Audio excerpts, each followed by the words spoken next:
Tariki kenda mweri ukite niguo Akenya makamenya kana ngari cia ukui wa muingi ni iguthie na mbere na gwikirwo migemio na micoro ya graffiti riria mucirithania Bahati Mwamuye wa IGOTI-INI akarekereria itua riake.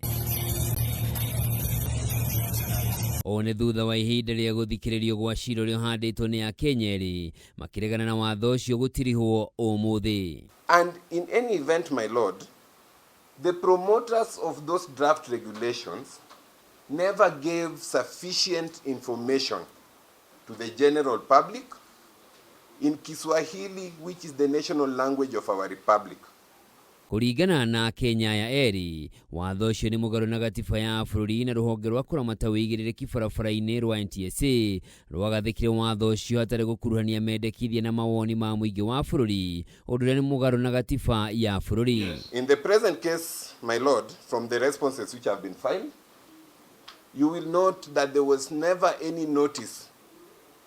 There was never any notice, proper or otherwise, given to the general public, inviting them to come and submit memoranda, submissions to the impugned regulations. Nobody was given notice of anything.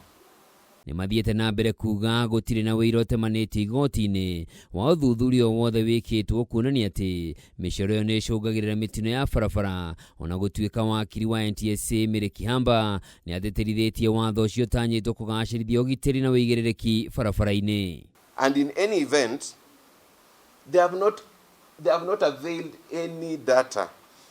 They have not availed any data to show that matatus and PSVs, which are artistically enhanced, have a higher probability and chance of causing accident and road carnage as opposed to a similar model which is not enhanced. So as we speak, what is responded and submitted to is hearsay. On the limitation of the right to cultural expression as provided for in the Constitution, I refer the court to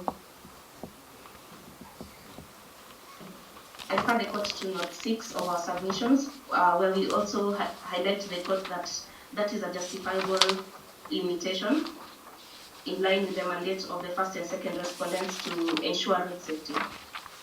Ni mogereire kuga mutongoria wa bururi William Ruto ni eriga gukura na micoro ya matatu hindi ya mabura ma jamhuri mwaka muhituku nona president wa hau kabere Uhuru Kenyatta ni arugamitie kunyitwo kwa matatu iria na micoro eno riria ari wathani-ini na uguo NTSA riri na kihoto giothe gia kwagagia ene ngari ici. It was uncontroverted that His Excellency Uhuru Kenyatta in 2014 issued a moratorium barring the criminalization and the arresting of persons found with vehicles having artistic enhancements, tints, graffiti, and such like enhancements.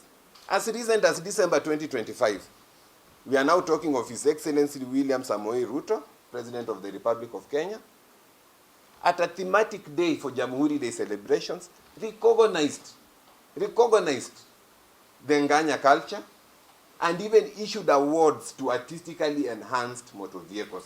Hado-ini ha Kameme TV, Njitagwo Njoroge wa Kimani.